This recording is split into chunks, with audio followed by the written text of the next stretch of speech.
Assalamualaikum warahmatullahi wabarakatuh. Selamat pagi dan selamat siang teman-teman semua.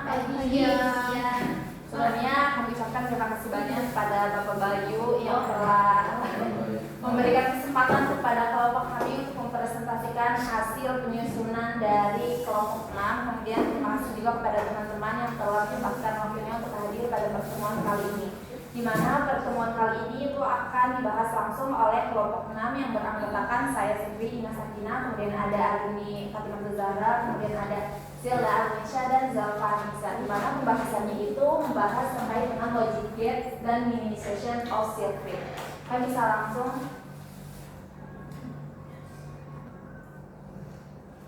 Nah, untuk yang pertama itu dari logic gate ini berangkatnya dari aljabar boolean yang telah dibahas oleh kelompok yang sebelumnya, di mana untuk aljabar boolean itu kan digunakan untuk memodelkan rangkaian pada perangkat elektronik, di mana untuk setiap input dan outputnya itu direpresentasikan dengan nilai biner yaitu 0 dan 1, di mana biasanya itu ada yang menyatakan kalau nolnya salah berarti satunya itu benar, kalau misalnya satunya salah berarti nolnya itu tidak benar. Nah, kemudian komputer dan perangkat digital juga tersusun atas berbagai rangkaian yang dirancang menggunakan aturan aljabar boolean, di mana komponen dasar dari rangkaian tersebut itu disebutnya sebagai logic gate atau juga biasanya disebut dengan gerbang logika, yaitu elemen yang menjalankan operasi boolean tertentu. Pada rangkaian kombinasi itu combinational circuit, output hanya bergantung pada input yang diberikan saat itu dan tidak dipengaruhi oleh kondisi sebelumnya karena rangkaian ini tidak memiliki memori.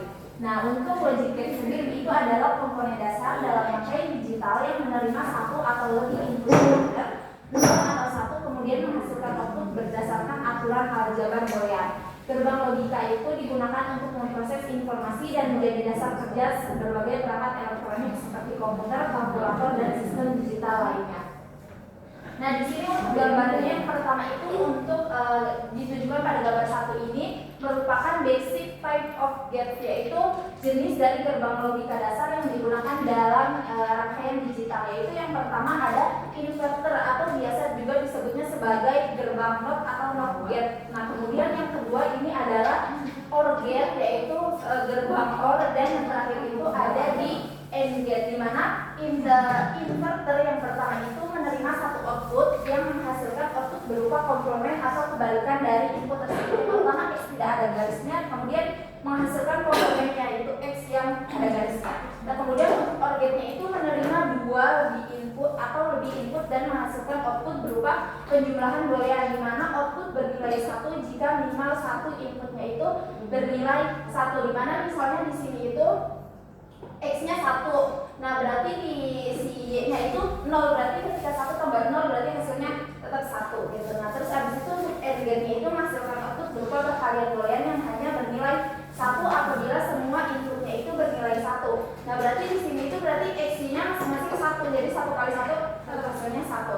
Ketiga, gerbang ini merupakan komponen dasar dalam perancangan rangkaian logika digital. Nah, di sini ada yang untuk gambar yang kedua ini pada gerbang yang inputnya itu berupa N, di mana kan kalau misalnya dalam praktiknya gerbangnya itu tidak hanya terbatas pada 2 input saja, tetapi bisa lebih dari itu. Nah, makanya di sini itu di gambar 2 ini memperlihatkan bentuk umum dari gerbang yang inputnya itu berupa N input. Untuk gerbang N-nya itu output dinyatakan sebagai X1, X2 sampai dengan Xn, yang berarti semua inputnya itu harus bernilai 1 agar menghasilkan output 1. Sementara itu untuk gerbang OR output dinyatakan sebagai X1 ditambah X2 ditambah sampai dengan tambah Xn, yang berarti output akan bernilai 1 jika terdapat minimal satu input yang bernilai 1.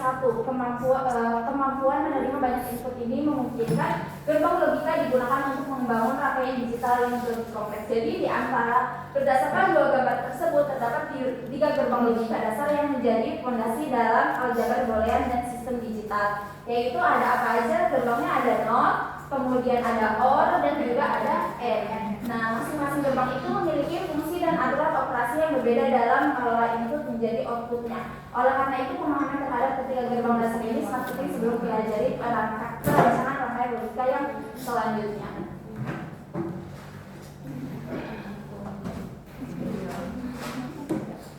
selanjutnya tentang combination of gaps. Nah, pada rangkaian logika digital, setiap ekspresi boolean dapat direalisasikan menggunakan kombinasi gerbang dasar yang tadi not, and, sama or.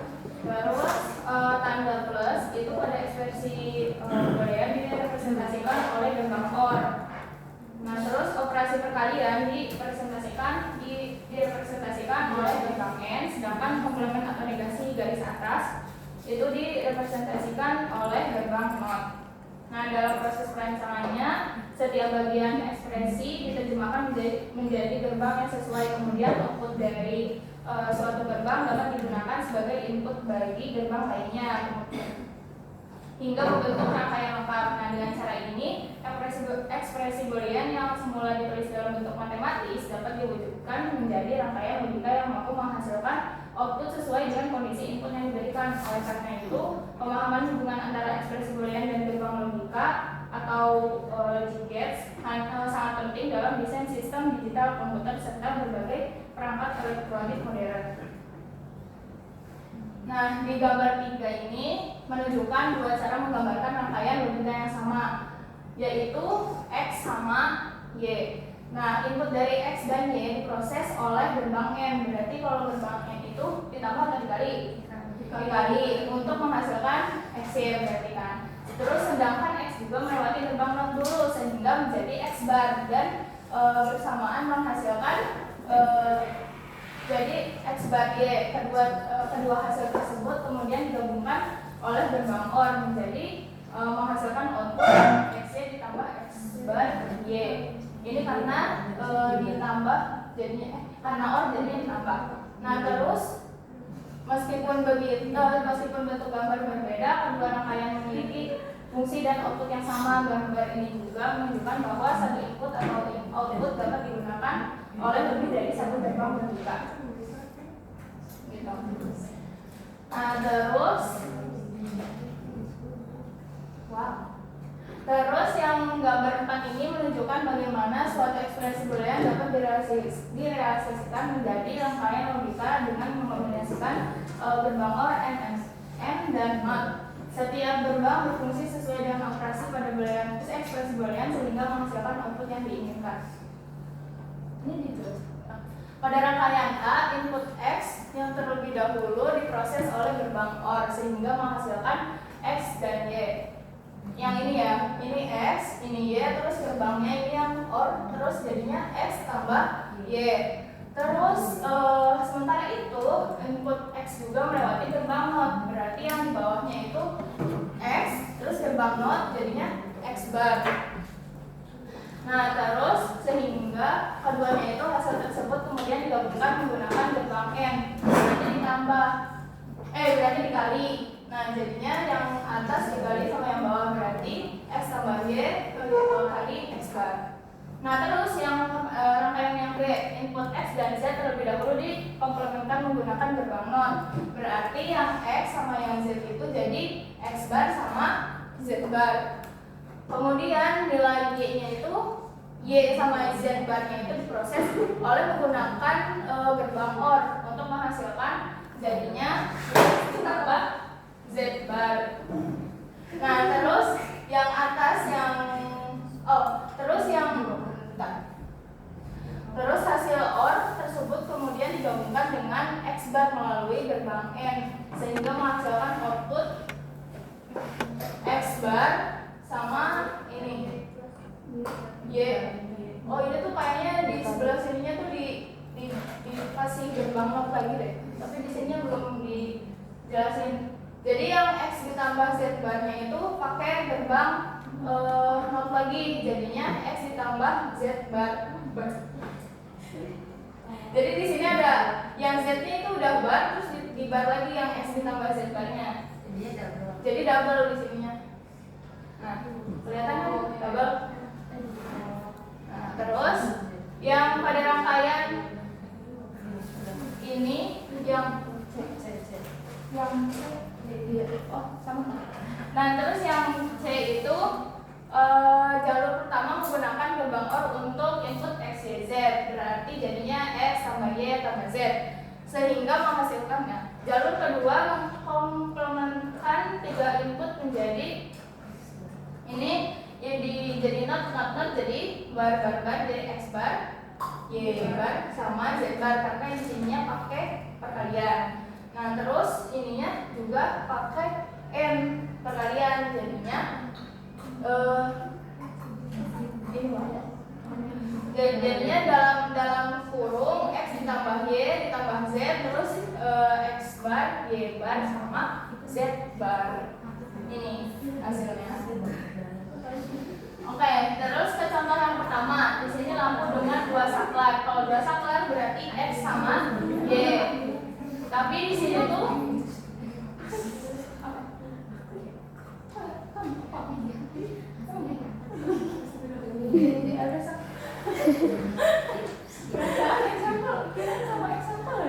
Nah, terus habis itu lanjut ke contoh dari sirkuitnya. Yang pertama itu contoh lampu dengan 2 saklar. Nah, dimana itu 2 saklarnya itu di x sama y-nya. Dimana untuk gambar 6 ini menunjukkan integrasi dari fungsi booleannya, yaitu untuk fungsi f, x dan y. Nah, kemudian sama dengan x y ditambah bar x dan bar y ini hasil dari perolehan proses dari logic gate-nya ini. Yang pertama itu berarti untuk yang saklar dari yang pertama ini itu kan inputnya langsung ke n, jadi hasil outputnya itu langsung dikalikan jadi x y. Nah, sedangkan ini itu harus melewatin dari not dulu, jadi makanya jadi komplement, jadilah bar x dan bar y. Nah, ketika digabungkan ke dalam gerbang n jadinya x y ditambah gerbang or jadinya x y ditambahkan x bar dan y bar. Nah, di sini untuk tabel kebenarannya yang ini menunjukkan hubungan antara posisi dari 2 saklarnya, yaitu antara x dan y-nya dengan kondisi lampu yang mana ini yang kondisi lampunya f dalam kurung s, x dan y. Di mana lampunya itu dirancang menyala ketika kedua saklarnya itu berada pada posisi yang sama, yaitu angka baik itu 11 ataupun 00 gitu. Jadi kalau misalnya yang sama itu berarti untuk on-nya itu yang 11, kalau yang gak nyalanya atau off-nya itu berarti 00, dan begitupun lampu mati ketika hanya salah satu saklar yang berubah posisinya. Jadi untuk tabel kebenarannya itu diperoleh untuk fungsi booleannya itu adalah outputnya bernilai 1 pada kombinasi 1,1 dan 0,0. Jadi lampu akan menyala jika kedua saklarnya itu memiliki posisi yang sama dan akan mati jika posisi kedua saklarnya berbeda. Nah, terus abis itu ada di contoh 2 lampu dengan 3 saklar. Di sini untuk 3 saklarnya itu berarti ada x, y, z, tapi gerbangnya itu pakainya 4 rangkaian. Yang pertama itu untuk langsung ke n, yang n itu berarti langsung dikalikan x, y, z. Kemudian ada yang lewat yang pertama itu y sama z-nya lewat berarti or dulu, not dulu. Makanya kenapa lewat not dulu, terus abis itu baru di n-in. Jadinya dikalikan karena x-nya ini tidak masuk gerbang si not, makanya kenapa x-nya itu tidak komplement. Yang komplement cuma ada y sama z doang. Nah, terus abis itu kalau yang ini y-nya yang tidak melewati gerbang dari si not-nya, jadinya x, y, z. Nah, terus abis itu yang terakhir ini z-nya yang tidak ikut si gerbang not-nya. Dan ketika digabungkan semua melewati gerbang or, jadinya itu x, y, z ditambah x, terus abis itu y bar, z bar ditambah x bar, y, z bar ditambah x bar, y bar, dan z. Nah, terus abis itu untuk yang tabel 2-nya itu, ini tabel 2 itu menunjukkan kebenarannya, di mana untuk yang outputnya itu di sini ada di 111, 101, 011, 001, di mana kalau tabel 2 ini menunjukkan kalau misalnya lampunya akan menyala jika jumlah saklar yang on-nya itu bernilai ganjil. Nah, di sini ini kan yang bernilai ganjil itu untuk 11 bisa kita tambahkan jadinya itu 3, nilainya itu ganjil. Terus ini tetap 1, 1, 1, sedangkan yang ini kalau bisa ditambahkan jadinya 2 yang nilainya 0, berarti kan ini tidak menyala untuk saklarnya, sehingga diperoleh untuk fungsi booleannya ini sama ya untuk yang di tabel dengan yang di logic gate-nya. Jadi kesimpulannya lampu akan menyala ketika jumlah saklar yang aktif itu bernilai ganjil, yaitu 1 atau 3 saklar on. Sebaliknya lampu akan mati ketika jumlah saklar yang aktif bernilai genap.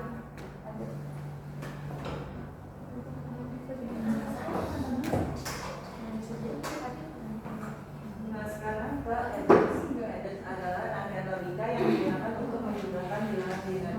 Pada bagian ini diperkenalkan dua jenis edit, yaitu half dan full. Nah di sini half itu digunakan untuk menjumlahkan dua bit binat, sedangkan kalau full itu digunakan untuk menjumlahkan dua bit binat dengan memperhatikan keynya atau simpanannya dari penjumlahan sebelumnya. Nah di sini kita lihat pada tabel 3. Nah di sini inputnya itu yang X-nya itu 1, yang Y-nya itu 1, sehingga sumnya itu akan menghasilkan 0 dan carry-nya itu 1. Yang keduanya itu yang X-nya itu 1, yang Y-nya itu 0. Jadi sumnya itu tetap 1 dan carry-nya itu 0 dan selanjutnya. Nah, kenapa yang ini itu X-nya 0 dan Y-nya itu 0 tetapi sumnya itu 0? Maaf, yang ini enggak deh. Maksudnya yang ini 0 ini tetap sumnya itu 0 dan carry-nya itu tetap 0. Kalau yang X-nya itu 0, Y-nya itu 1, tetap sumnya itu 1 dan carry-nya itu 0.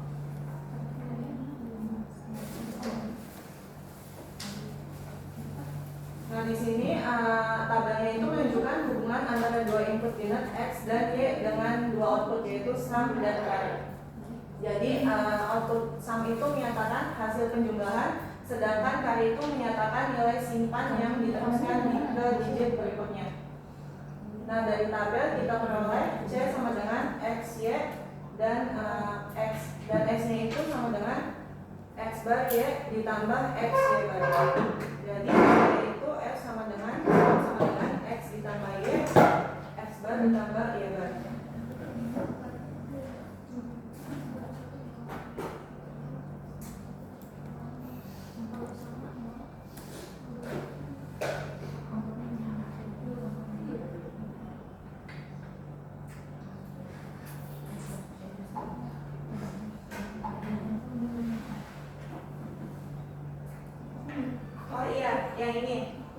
Yang ini kan X-nya itu 1, Y-nya itu 1. Nah, yang udah dijelaskan tadi yang sebelumnya itu kan di sini itu kalau penjumlahan itu nggak ada yang hasilnya itu 1 tambah 1 kan 2. Di sini makanya itu 1 sama 0. Nah, di sini X-nya itu sama itu 0, C-nya itu 1. X-nya 0 itu dari mana? Karena 1 ditambah 1 itu sama dengan 10 dari sananya ya. Jadi 10 kan 1 sama 0. Nah yang 0 nya kan di kanan. Nah yang di kanan itu buat sisa. Yang carry-nya itu, yang satunya itu buat di kiri.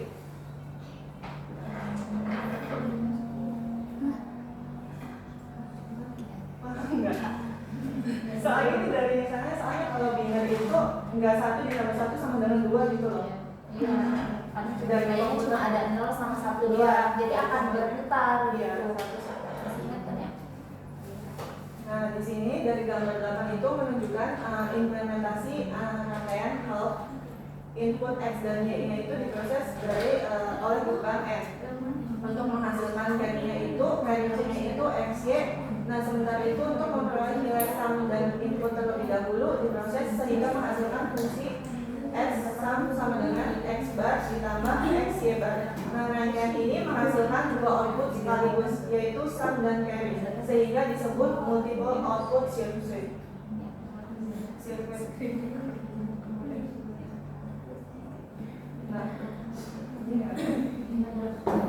Nah, di sini yang kedua itu ada gambar 10 itu menunjukkan bagaimana rangkaian half dan full. Nah, digunakan untuk menjumlahkan dua bilangan binat 3 bit, yaitu di sini X2, X1 sama dengan 0, X2, X1, X0 dan Y2, Y1, Y0.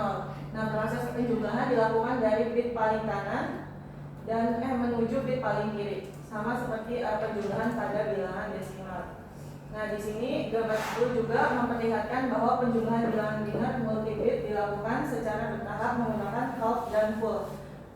Nah, carry yang dihasilkan itu pada setiap tahap diteruskan ke tahap berikutnya hingga diperoleh hasil penjumlahan akhir. Jadi sistem ini itu menjadi dasar unit penjumlahan either pada komputer dan perangkat Nah, pada diagram ini yang halfan itu X0 sama Y0. Jadi itu disebutnya half ya. Kalau yang full itu X1, Y1 sama X1, Y1 sama yang 3 aja ya. Yang 3 X2.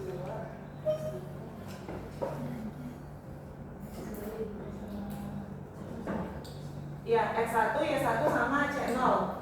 Yang full ada yang ketiganya X2, Y2 sama C1. Nah, di sini langkah yang pertamanya itu menjumlahkan bit paling kanan input. Di sini X0 dan Y0. Karena belum ada carry dari digit sebelumnya digunakan half. Karena di sini belum ada carry, jadi kita menggunakannya yang halfnya ya. Yang S0 dan carry-nya itu C0. Yang keduanya itu menjumlahkan bit yang tengah. Yang tengah itu X1, Y1 sama C0. Karena di sini sudah ada carry dari tahap pertama digunakan, kita gunakannya dengan full. Jadi hasilnya itu X1 dan carry barunya itu C1. Yang ini sama yang ini. Nah, yang ketiganya itu menjumlahkan bit yang paling kiri yang X2, Y2 sama C1. Nah, di sini itu yang ketiga menggunakan full ya, karena terdapat carry yang masuk. Hasilnya itu X2 dan carry akhirnya itu C2. Jadi langkah yang empatnya itu membentuk hasil akhirnya. Output penjumlahannya itu S3, S2, S1 sama S0. Dengan S3 itu sama dengan C2. Sehingga S0 itu berasal dari half. Yang pertama, yang S1 itu berasal dari full. Yang kedua, yang S2-nya itu berasal dari full. Ada yang ketiga, S ketiganya itu berasal dari carry yang terakhirnya.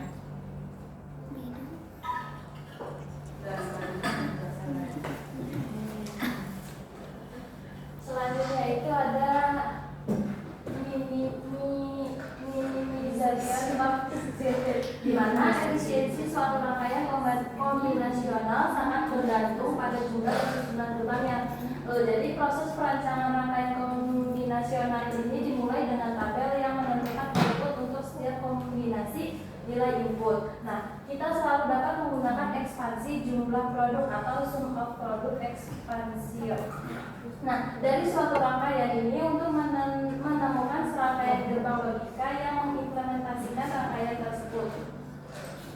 Nah, di sini itu ada dua rangkaian di mana rangkaian pada gambar ini itu menghasilkan fungsi boolean yaitu f sama dengan x y z ditambah x y bar z, di mana suku pertama itu ini nih, di mana suku pertama itu diperoleh dari gerbang n dengan memasukkan x, y dan z.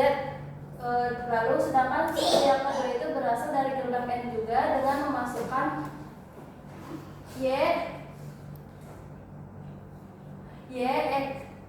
x, y bar dan z. Nah, jadi dari kedua keluaran itu kemudian digabungkan menggunakan gerbang OR. Dengan menerapkan hukum aljabar boolean, maka dapat diperoleh yaitu x, y, z ditambah x, y bar z sama dengan x, z dikali y ditambah y bar sama dengan x, z dikali 1 sama dengan x, z. Sehingga rangkaian tersebut dapat disederhanakan menjadi satu gerbang n dengan memasukkan x dan z. Jadi hasilnya ini. Nah, jadi dari tujuan kedua prosedur tersebut itu untuk menghasilkan jumlah boolean dari hasil perkalian boolean yang merepresentasikan fungsi boolean dengan jumlah literal paling sedikit, sehingga hasil perkalian tersebut mengandung literal paling sedikit di antara semua jumlah hasil perkalian yang merepresentasikan fungsi boolean. Jadi menemukan jumlah hasil perkalian tersebut dapat disebut minimisasi fungsi boolean. Nah, di sini juga ada manfaat dari minimisasi sirkuit itu. Yang pertama itu minimisasi rangkaian membuat sistem lebih andal, menurunkan biaya produksi SIP, memungkinkan lebih banyak sirkuit ditempatkan dalam satu SIP, serta meningkatkan kecepatan kerja karena jumlah input pada gerbang logika itu menjadi lebih sedikit. Lalu ada kompleksitas minimization, di mana minimisasi fungsi boolean ini dengan banyak variabel adalah masalah tidak ada algoritma polinomial time yang bisa menyelesaikannya. Dalam praktik, metode Gaussian itu hanya bisa digunakan jika jumlah literal ini tidak melebihi 10. Nah, jadi algoritma terbaik saat ini itu hanya bisa meminimalkan fungsi dengan paling banyak 25 variabel. Nah, selanjutnya itu ada Karnaugh Maps atau Keymap, di mana peta Karnaugh atau Keymap ini adalah metode grafis untuk menemukan suku-suku yang dapat digabungkan dalam fungsi boolean yang melibatkan sejumlah variabel yang relatif kecil. Metode ini itu diperkenalkan oleh Maurice Karnaugh pada tahun 1953 yang berdasarkan karya sebelumnya oleh di mana Keymap ini memberikan metode visual untuk menyederhanakan ekspansi jumlah produk. Metode ini biasanya hanya diterapkan ketika fungsi tersebut melibatkan 6 variabel atau kurang, karena untuk jumlah variabel yang lebih banyak Keymap menjadi sangat kompleks. Nah, di sini itu ada 3 macam-macam Keymap. Yang pertama itu ada Keymap untuk 2 variabel, yang dimana Keymap untuk 2 variabel ini X dan Y terdiri dari 4 sel, masing-masing mewakili satu dari 4 term yang mungkin itu kayak ini yang X sama Y, lalu ada X sama Y bar dan X bar sama Y bar. Nah, dari 2 sel itu dikatakan berdekatan jika minterm yang mereka wakili berbeda tepat pada satu literal. Nah, yang pertama itu di sini pada gambar yang pertama ada 2 sel yang berdekatan secara vertikal antara X dan X bar. Nah, lalu itu menunjukkan fungsi XY ditambah dengan X bar dan Y. Pada gambar yang kedua itu ada 2 sel yang tidak berdekatan merepresentasikan fungsi dari X, Y bar ditambah X bar ditambah Y. Nah, sementara itu gambar yang C itu menunjukkan 3 sel bernilai 1, yang dimana merepresentasikan fungsi dari dari X ke Y bar, lalu ditambah dengan X bar dengan Y dan ditambah X bar dengan Y bar, di mana Keymap ini itu dapat membantu memvisualisasikan posisi minterm sehingga proses penyederhanaan fungsi menjadi lebih mudah untuk dilakukan. Nah, yang kedua itu ada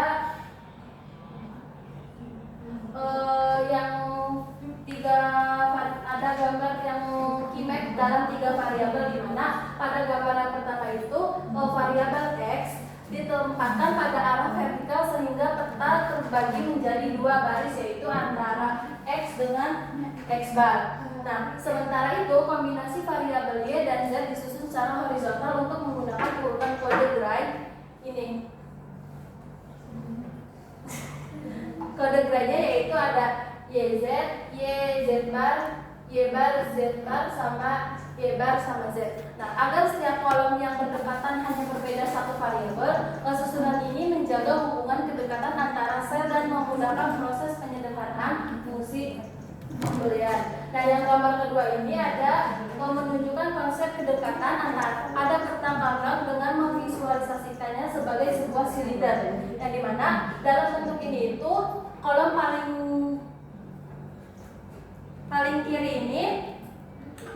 kiri dan paling kanan ini dapat dianggap saling bersebelahan karena dari kedua sisi tersebut bertemu pada permukaan silinder. Nah, oleh karena itu sel-sel yang berada di kedua tepi peta dapat dikelompokkan apabila hanya berbeda pada satu literal. Jadi visualisasi ini itu dapat membantu untuk memahami bahwa hubungan kedekatan antara peta Karnaugh tidak hanya berlaku pada sel yang berdekatan secara horizontal dan vertikal, tetapi juga pada sel-sel yang bertemu setelah peta dibayangkan berbentuk silinder. Dan yang terakhir itu ada Keymap untuk 4 variabel, di mana Keymap dalam 4 variabel ini adalah persegi panjang yang dibagi menjadi 16 sel, di mana 16